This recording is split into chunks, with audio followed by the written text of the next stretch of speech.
Amém, queridos. Vamos dar prosseguimento à nossa aula de hoje. Hoje nós estaremos um estudo, sobre a aliança, baseada no livro Aliança de Sangue. E hoje nós dando prosseguimento às primeiras alianças. Nós vamos falar sobre a aliança do rei. E para começar, eu vou pedir a Beth para ler o Salmo 132, verso 11.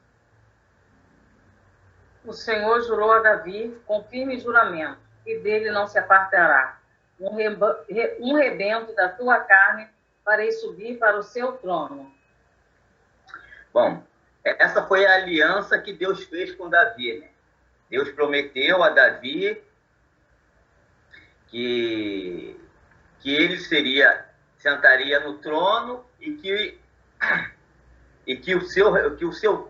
nunca deixaria de haver descendente de Davi no trono de Israel. E é interessante, que nós sabemos a história de Davi. Davi era uma pessoa totalmente, como que a gente pode dizer, totalmente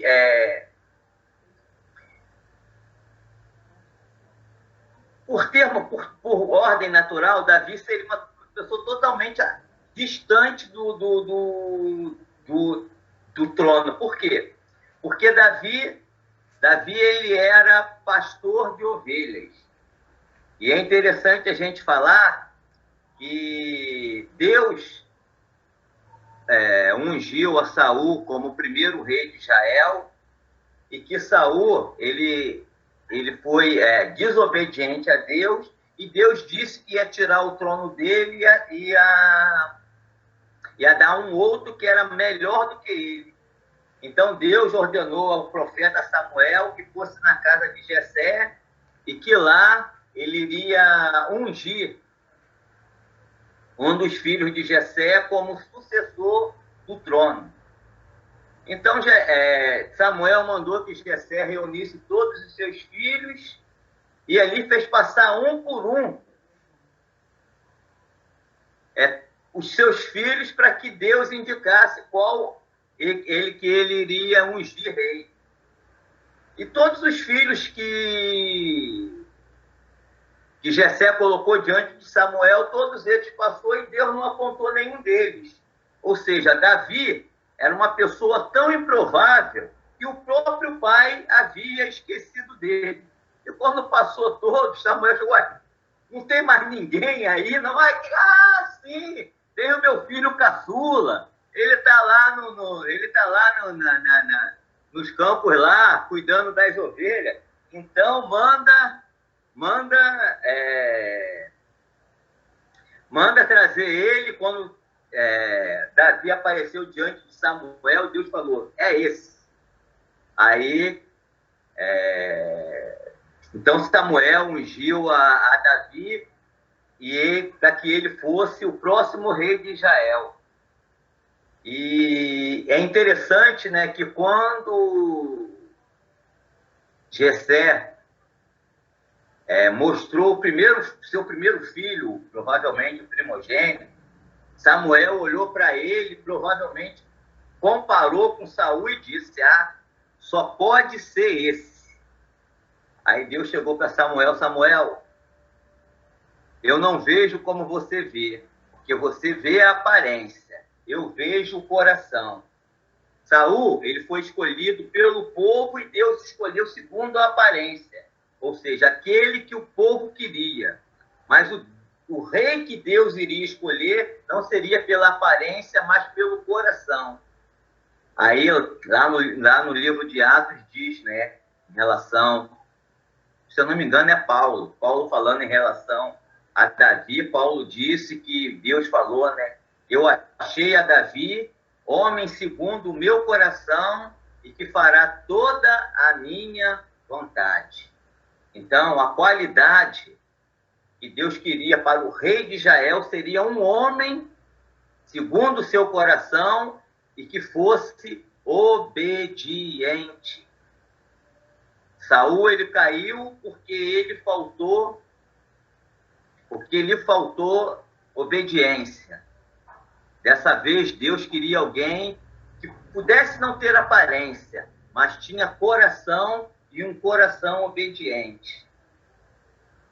A outra impossibilidade para que Davi sentasse no trono é que Davi não era da família real. Davi era da tribo de Judá e da família de Jessé. Embora que lá no começo, Jacó, quando abençoou a Judá, ele disse que o cetro estaria na tribo de Judá, que Judá iria ter o cetro, e que mais o primeiro rei que foi ungido foi Saul, e Davi ele não era da linhagem de Saul. Aí eu pergunto a vocês, teria Deus cometido uma ilegalidade? O que vocês acham? Deus cometeu alguma ilegalidade, uma vez que Davi não era da descendência de Saul?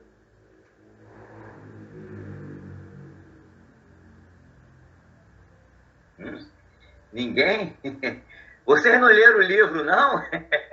Ninguém vai dar nem um chutinho. A resposta que eu quero só uma, sim ou não. Deus cometeu uma ilegalidade, embora que a gente saiba que Deus é soberano e faz, mas, embora sendo soberano, Deus ele sempre age na legalidade. Mas nesse caso, teria cometido alguma ilegalidade? Bom, Beth respondeu não. A primeira pergunta está certa, não. Deus não cometeu nenhuma ilegalidade. Aí tem uma pergunta que sobrevém sobre essa resposta. Por quê? Por que Deus não teria cometido nenhuma ilegalidade?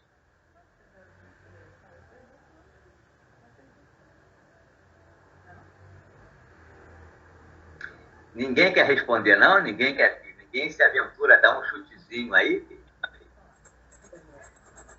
Fala, meu Janinho. Você é meu orgulho. É por isso que a gente tem uma aliança. Boa noite, meus queridos. Boa noite, gente. Boa noite. Eu não sei se eu estou enganado, mas será que ele seria herdeiro por herança? Não, por herança, no caso, eu vou dar uma ajuda a vocês, tá? No caso, por herança, seria Jonas. Olha só, é um grande auxílio que eu estou dando a vocês. Por herança, seria Jonatas, que seria o filho de Saul.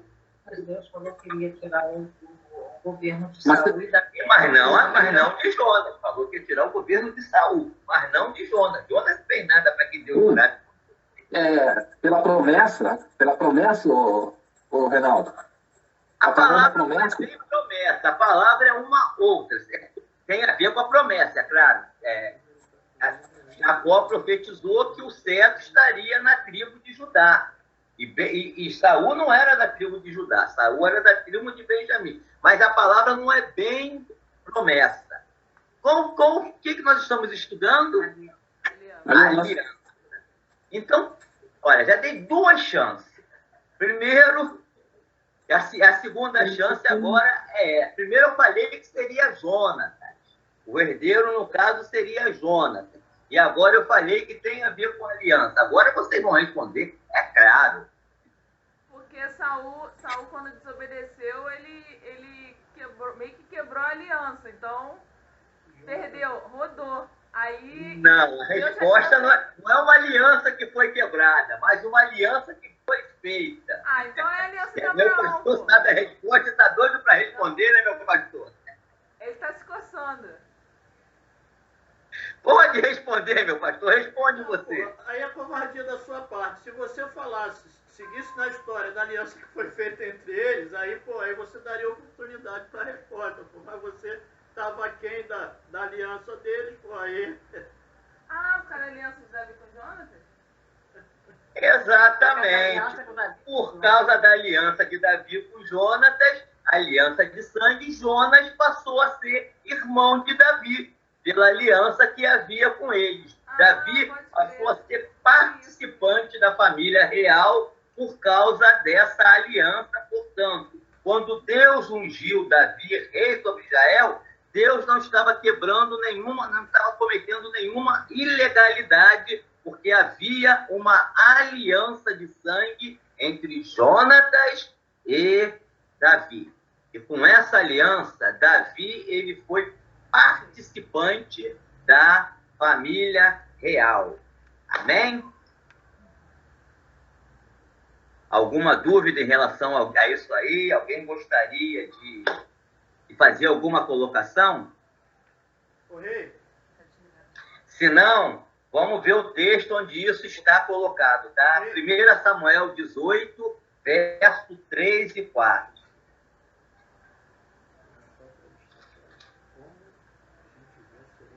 Jonatas e Davi fizeram aliança, porque Jonatas amava Davi como sua própria alma. Despojou-se Jonatas da capa que vestia e a deu a Davi, como também a armadura, inclusive a espada, o arco e o cinto. Então, com essa aliança, Jonas se despojou de tudo aquilo que ele tinha e entregou a Davi. Ou seja, Jonatas e Davi, eles eram irmãos. Fizeram uma aliança e se tornaram irmãos.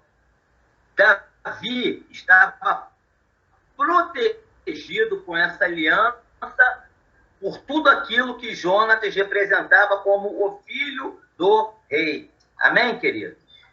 Então, vamos lá. E Davi, ele era um homem que ele tinha consciência de aliança, da importância da aliança, e olha só, e do valor que Deus dá à aliança.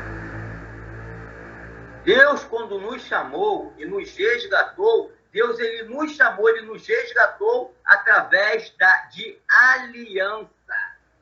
Deus ele não só prometeu, Deus ele prometeu e para que a sua promessa fosse firmada, Deus ele prometeu e fez através de uma aliança. E essa aliança nós vamos estudar, né? Que é a nova aliança, que é a aliança no sangue de Jesus, tá? Ou seja, quando nós estamos aliançados, nós fazemos parte da família de Deus, nós fazemos parte da família de Jesus.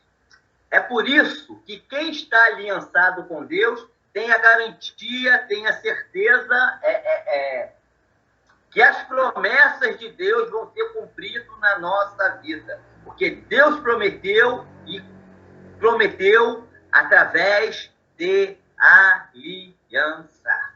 Que não pode ser quebrado de jeito nenhum. Então, essa é a certeza que nós temos diante de Deus. Que o pacto que nós temos com Deus foi feito através de sangue. Nós temos essa aliança com Deus. E Davi, ele tinha consciência do que simbolizava o fazer aliança. Beth, por favor, lê lá, 1 Samuel 17, verso 26. Só a segunda parte, só essa pequena. Quem é, pois, esse incircunciso filisteu para afrontar o exército do Deus vivo?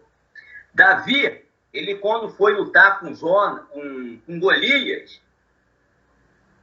a garantia que Davi tinha de que a vitória seria dele é que ele era aliançado com Deus. Golias não. Então ele disse, quem é esse incircunciso filisteu?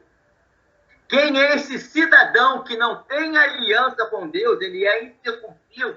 E a circuncisão era o sinal da aliança que Deus tinha feito com Abraão. Quem é esse circunciso? Ou seja, quem é esse que não está aliançado com Deus e que ofende o exército do Deus vivo? Olha, Saul, você não tem aliança com Deus. Golias, você não tem aliança com Deus. Você é incircunciso, mas eu tenho o sinal da aliança. Eu tenho aliança com Deus porque eu sou circuncidado. E hoje mesmo, o Senhor vai entregar nas minhas mãos a tua cabeça.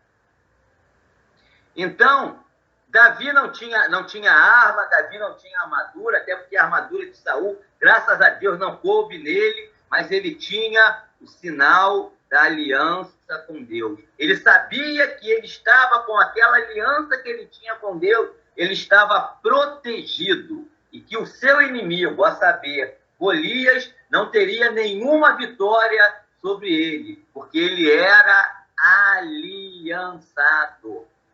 Não foi à toa que Davi chamou Golias de incircunciso, aquele que está separado da aliança com Deus.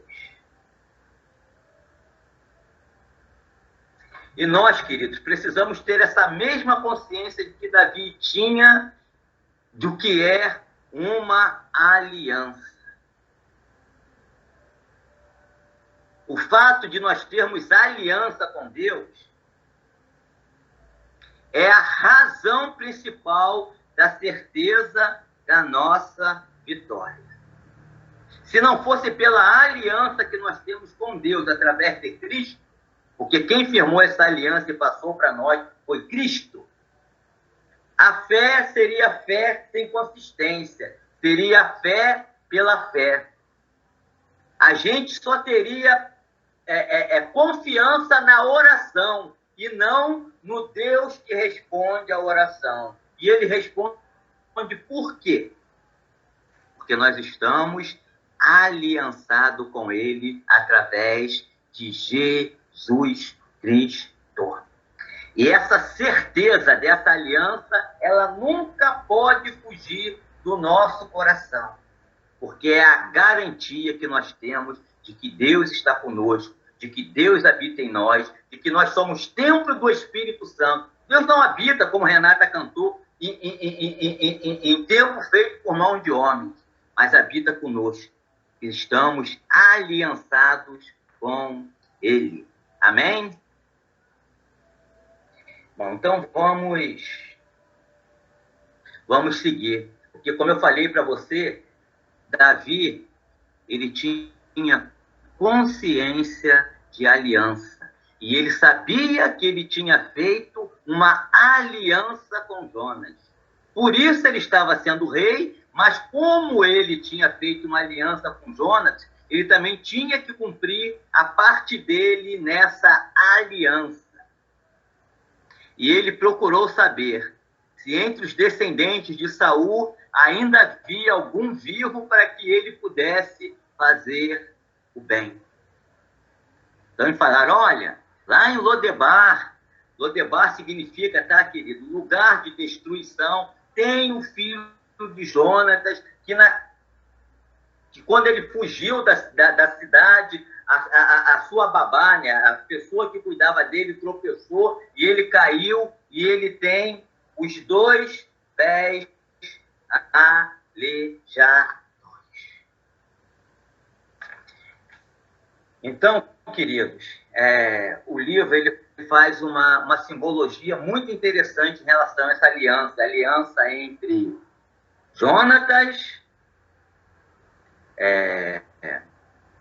Jonatas, Davi e Mefibosete. E ele fez um simbolismo entre a aliança de Deus, Jesus e nós, que somos a sua igreja. Deus, ele fez uma aliança com Jesus. E nessa aliança nós fomos os beneficiados. Ainda que a gente tenha os 2 pés aleijados, ainda que a gente não tenha méritos nenhum para estar naquele lugar, mas por causa da aliança em que Deus fez com seu Filho Jesus, nós fomos contemplados. Nós assentamos à mesa do rei. E aí ele falou uma coisa também que achei muito interessante. Quando a gente senta na mesa, as nossas imperfeições não aparecem, porque são cobertas. Jesus, ele cobriu toda a nossa, todo o nosso aleijão, todas as nossas mazelas, todos os nossos erros, todos os nossos pecados, foi encoberto por Jesus Cristo na cruz do Calvário. Amém, queridos? Nós estamos em aliança com Deus e com Jesus, amém? nós já não somos mais aleijados, nós somos sentados na mesa do rei. Amém? Então vamos lá. Agora nós vamos falar sobre a casa do rei. Davi, no período de Saul, a arca tinha sido levada de Israel e Davi a trouxe de volta. A arca da aliança, ela representava a presença de Deus no meio do povo de Israel. Com isso, Davi estava dizendo que Israel iria voltar a ser uma teologia. As leis de Deus seriam aquelas que voltaria a imperar na nação de Israel. Davi trouxe a arca de volta. Davi trouxe a presença de Deus de volta para Jerusalém. Deus, novamente, está sentado no trono de Israel através de Davi. Achei a Davi, homem segundo o meu coração, e que fará toda a minha vontade. Então, Davi, ele foi empossado como rei de Israel. Israel estava em guerra com muitas nações em torno de si, mas chegou um período em que Deus deu descanso a Davi da guerra. E Davi começou a contemplar e Davi chegou a uma conclusão interessante. Davi disse, caramba, eu moro numa casa de cedro, o povo de Israel, todo mundo habita nas suas casas, mas a arca de Deus está em tenda. Deus está morando em tenda. Se a arca representa a presença de Deus, está numa tenda, Deus está morando numa tenda.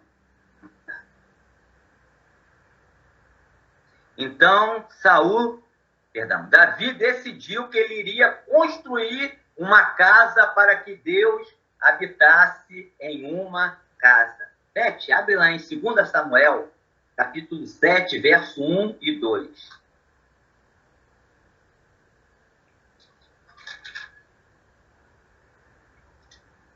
Sete, 1 e 2? 2 Samuel, tá? 2 Samuel 7, 1 e 2. Sucedeu que, habitando o rei Davi em sua própria casa, tendo-lhe o Senhor dado descanso de todos os seus inimigos em redor, disse o rei ao profeta Natã: olha, eu moro em casa de cedros e a arca de Deus se acha numa tenda. Então, todo mundo sabe, né, que Davi tentou fazer um templo para Deus, uma casa para Deus, e Deus falou que não seria ele que iria construir, mas descendente dele. Mas sobre essa colocação que Davi falou ao profeta, de que ele queria fazer uma casa para Deus, Deus ele deu uma resposta para Davi. Beth, lê aí nesse mesmo capítulo aí, agora de 11 a 16. Desde o dia em que mandei que houvesse juízo sobre o meu povo de Israel, dei-te, porém, descanso de todos os teus inimigos. Também o Senhor te fez saber que ele, o Senhor, te fará casa. Quando teus dias se cumprirem e descansares com teus pais, então farei levantar depois de ti o teu descendente, que procederá de ti, e estabelecerei o seu reino. Este edificará uma casa ao meu nome, e eu estabelecerei para sempre o trono do seu reino. E eu serei por pai, até aqui? Até o 16. Eu serei por pai, e ele me será por filho. Se vier a transgredir, castigá-lo-ei com vara de homem e com açoite de filhos de homem. Mas a minha misericórdia não se apartará dele, como a retirei de Saul, a quem tirei de diante de ti. Porém, a tua casa e o teu reino serão firmados para sempre diante de ti. Teu trono será estabelecido para sempre.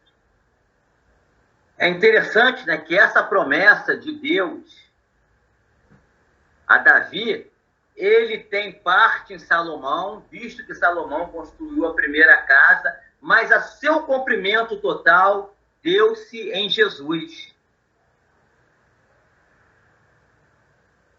Ou seja,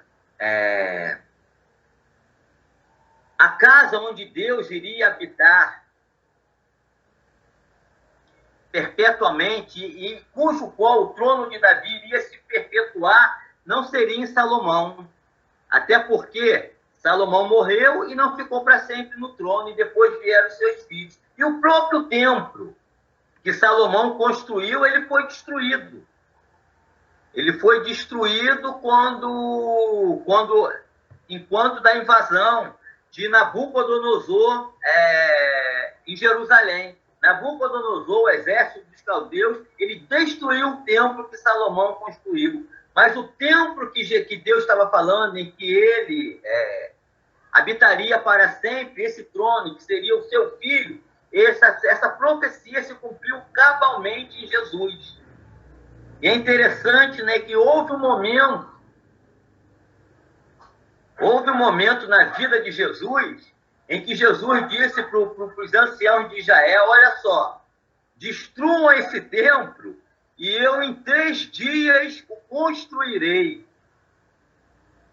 Os anciãos de Israel estavam pensando que Jesus estava falando do templo que naquela época foi construído por Herodes.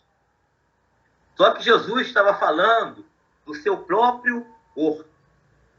O templo da habitação de Deus era o corpo de Jesus Cristo. E porque nós estamos em Jesus Cristo hoje, Deus habita em nós por causa de Jesus. Não vos deixarei órfãos. Mandarei um outro Consolador semelhante a mim, que estará com vocês todos os dias, disse Jesus lá. Então, em Jesus, essa profecia de Natã para Davi foi cumprido cabalmente.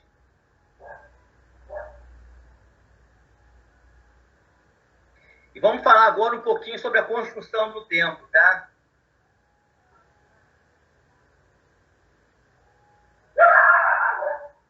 Então, perdão, já falando sobre essa parte. Então, através da nossa regeneração, Deus construiu um templo no nosso interior com padrões celestiais. Pet, lê João 14, 20.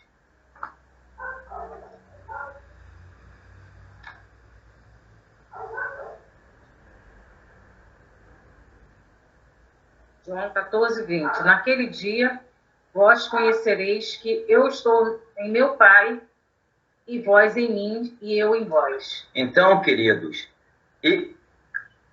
Deus mora em Jesus, nós estamos com Jesus, portanto, nós somos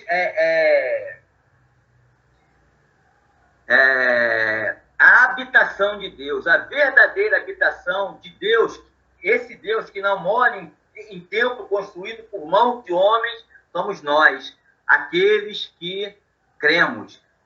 Valéria, é João 14, 20, tá?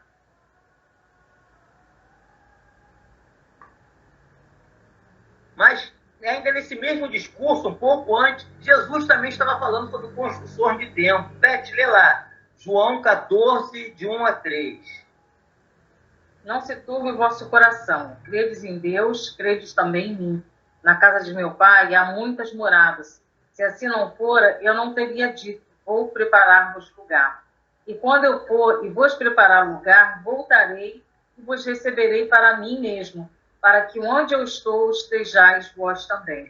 Jesus aí ele faz uma colocação interessante, né? Ele diz que no céu já existe muitas moradas, mas ele iria construir uma outra morada. E quando ele fosse, ele iria construir essa morada para nós. E quando ele voltasse, essa morada, nós iríamos morar para sempre com ele. Jesus, quando ele foi, ou seja, quando ele morreu, ele pagou o preço do nosso pecado. Ele preparou a nossa vida, o nosso corpo, para ser o templo da habitação de Deus. Deus não podia morar em nós devido ao pecado, mas Jesus Jesus, quando ele morreu na cruz do Calvário, ele nos limpou, ele nos regenerou, ele nos lavou de todo o pecado.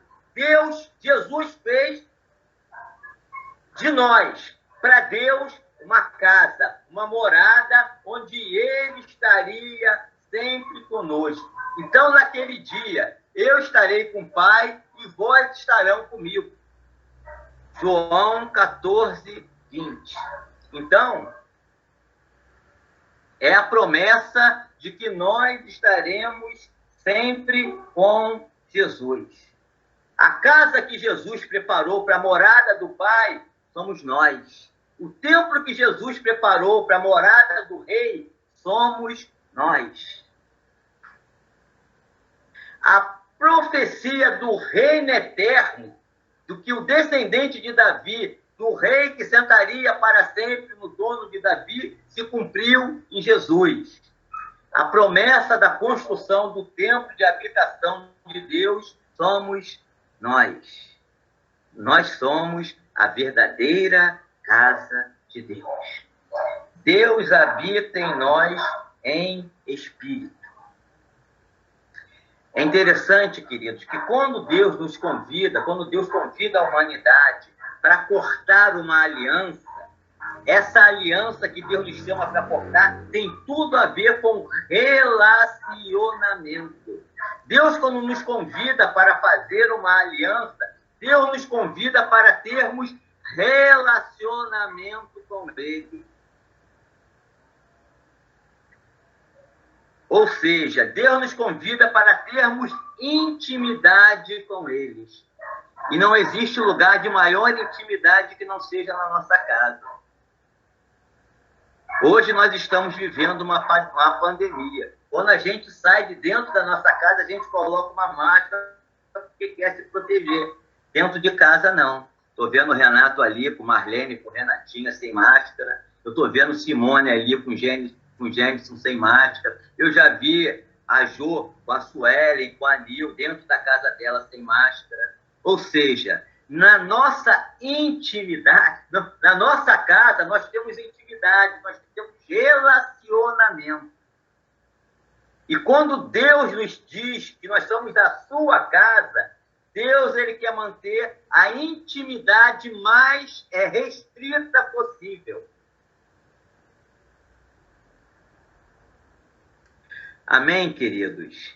Deus tem nos chamado para participar da sua intimidade. O véu que separava o santo dos santos, aquele véu simbolizava o pecado. O santo dos santos era o lugar onde ficava a arca da aliança, era o lugar da presença de Deus. Quando Jesus morreu, o véu foi rasgado de alto a baixo. Ou seja, a intimidade, ela veio de cima para baixo. Ela veio do alto até nós. O véu foi rasgado. Deus o rasgou e nos convida para vivermos na sua casa, na sua intimidade.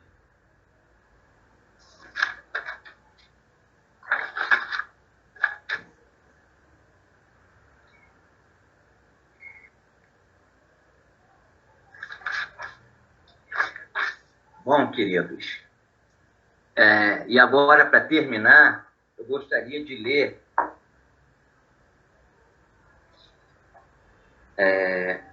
do livro, a página, finalzinho da página 135 e a página 136, tá, para finalizar o estudo de hoje. A cruz e a ressurreição são a oficina do construtor que trabalhou em si mesmo para fazer-se morada. Vou repetir novamente. A cruz e a ressurreição, ou seja, a morte e a ressurreição de Cristo, são a oficina que o construtor trabalhou em si mesmo para fazer essa morada. Jesus, quando morreu, ele nos libertou de todo o nosso pecado. Ele, quando ressuscitou, ele nos deu garantia de vitória. A casa está construída. Quando eu for, eu vou preparar para vocês lugar. Quando eu voltar, esteja vocês comigo. A casa foi preparada. Se você está dentro de uma casa, não é visto por quem está do lado de fora. O que cerca são as paredes dela. O que cobre é o seu telhado. E o que a fundamenta são as suas bases. O que cerca você é o corpo de Cristo. É a nossa casa. E misericórdia e graça são as suas paredes. O que cobre você é o que cobria Cristo, ou seja, o Espírito Santo. O que fundamenta é a pedra angular chamada Jesus Cristo. O filho de Davi finalizou a construção. Deus é a sua habitação e você é a habitação de Deus. Naquele dia, conhecereis que estou em meu... Naquele dia conhecereis que estou em meu Pai, e vós em mim, e eu em vós. João, capítulo 14, verso 20. Na aliança do reino está sendo anunciada a vinda do Messias, aquele que reinará eternamente no trono de Davi. Robertson afirma que a aliança de Deus com Davi centraliza-se na vinda do reino. A aliança serve como compromisso formalizador pela qual o reino de Deus vem ao povo. Cristo veio à terra, mas não se assentou em um trono, pois a plena consumação dessa aliança se dará em sua segunda vinda. Amém, queridos? Quando Jesus voltar na sua segunda vinda, vai cumprir cabalmente a profecia de Deus a Davi, no seu trono, Davi. Seu descendente irá sentar eternamente. Jesus, ele vai reinar em Jerusalém. Isso, tá, querido? É na segunda etapa da volta de Jesus, porque na primeira etapa ele vem para buscar os gentios, a sua igreja que somos nós. Na segunda etapa ele vem para cumprir as 70 semanas de Daniel, restaurar o povo de Israel e instaurar o milênio, quando Jesus vai estar sentado no trono, e diz a palavra que nós estaremos governando junto com ele. Amém? Com isso eu termino a minha aula de hoje, está aberto a vocês. Se tiver alguma dúvida, alguma pergunta, alguma colocação, alguma coisa que Deus falou a vocês, o momento é esse, tá, queridos? Não, Jesus fez uma aliança de sangue conosco. Essa é a minha dúvida. Fez uma aliança de sangue conosco, ele derramou o sangue dele em nosso favor. Bom, Jesus, ele fez uma aliança com Deus. Desculpa. Ele fez uma aliança com Deus. A aliança foi firmada com Deus. E nós somos favorecidos por essa aliança. Lembra? Davi fez uma aliança com Jonatas. E Mefibosete foi o beneficiado dessa aliança. Jesus fez uma aliança com Deus. Cumpriu toda a aliança, que as primeiras alianças. Né? A Bíblia diz que Jesus ele cumpriu toda a lei, consumou a aliança com seu sangue, ou seja, com seu sangue. E nós somos os beneficiados, nós, os que cremos nele, nessa aliança, e somos os beneficiados dessa aliança. Amém? Vocês entenderam o que eu falei agora para a Beth? Amém. Mais alguém?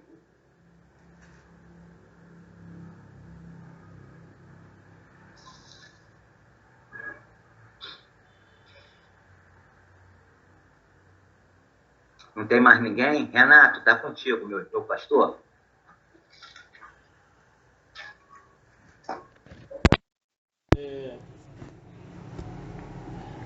Amém.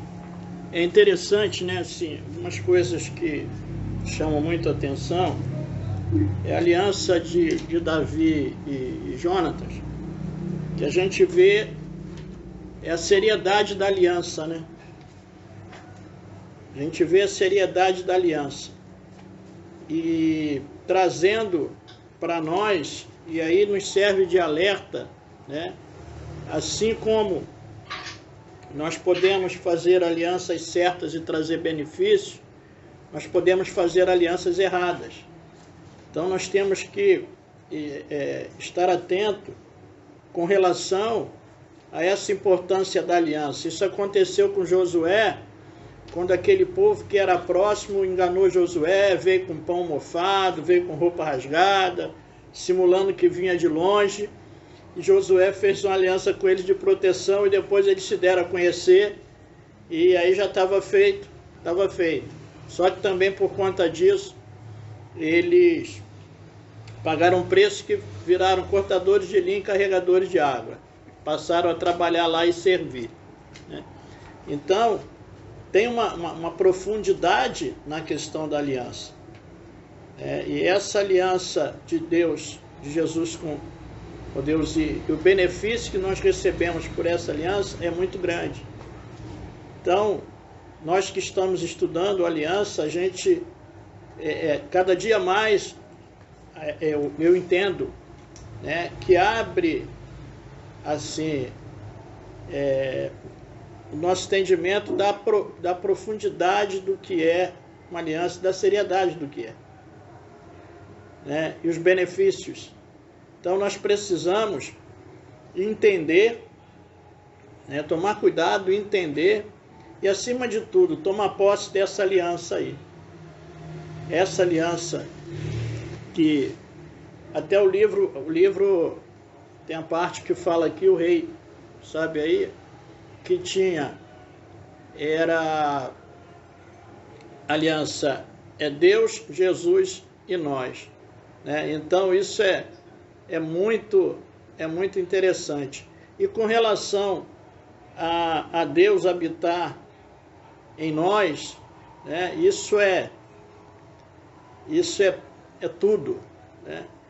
E eu estava lembrando aqui de que após a queda, né, depois que Caim matou Abel, né, isso está lá no capítulo 4 essa história está no capítulo 4 de Gênesis. Aí diz assim no 4:25: novamente Adão teve relações com sua mulher e ela deu à luz outro filho, a quem chamou Sete, dizendo: Deus me concedeu um filho no lugar de Abel, visto que Caim o matou. Também a Sete nasceu um filho, a quem deu o nome de Enos. Nessa época começou-se a invocar o nome do Senhor. O homem começa a buscar a Deus. E depois a gente vê quando da aliança de Deus com Noé, depois do dilúvio, a primeira coisa que Noé faz depois que sai da arca é erguer um altar. Ele busca a Deus. E aí depois a gente vê no chamado de Abraão, a gente vê os altares que Abraão vai erguendo na jornada, na trajetória da vida dele. Essa busca do homem, a busca do homem a Deus e o homem buscando essa proximidade. E quando o propósito de Deus sempre foi preservar o homem, nós temos visto isso, nós vimos a aliança da preservação com Noé, o propósito de Deus preservar, mas não só preservar por preservar, mas preservar para ele, para estar com ele. Então, se lá no jardim o homem tinha aquela comunhão com Deus, essa comunhão foi quebrada lá por meio da desobediência, do pecado, é interessante como essa comunhão em Cristo é refeita de uma maneira muito mais profunda, que aí Deus passa a habitar no homem. Isso é muito profundo, queridos. Isso é muito profundo. Isso é algo assim, como diria o profeta, inusitado, né? Inusitado. É uma coisa especial. Então, nesse dia aí de Páscoa, ainda estamos na Páscoa, né? Celebrando a ressurreição de Cristo, toda a obra dele a nosso favor. Então, acho que esse estudo, ele não veio por coincidência, justamente nesse dia, tem tudo a ver, né, com esse benefício e com a ação de Deus por meio de Cristo a nosso favor. Então, é tremendo. E aí fica para nós essa reflexão, né? Como do louvor. Deus não habita em tendas nem em templos feitos por mãos. Deus habita dentro de você, Deus habita dentro de mim. Isso dá para lá de tudo. Isso é especial, né? E foi ele que veio, ele que vem sempre buscar o homem, ele que se aproxima do homem, ele busca se aproximar cada vez mais do homem, né? E como o rei falou, o véu, né, que fazia aquela separação, essa separação ela foi, querido. E aí que nós possamos, que nós possamos, como nós temos falado, né, vivendo as promessas de Deus, então que nós possamos tomar posse dessa verdade, né, tomar posse dessa verdade, dessa comunhão que a gente tem com Deus, por meio de Cristo, né, o mediador, o único mediador entre Deus e o homem é Cristo. Então isso é maravilhoso, isso é maravilhoso. Amém? Vamos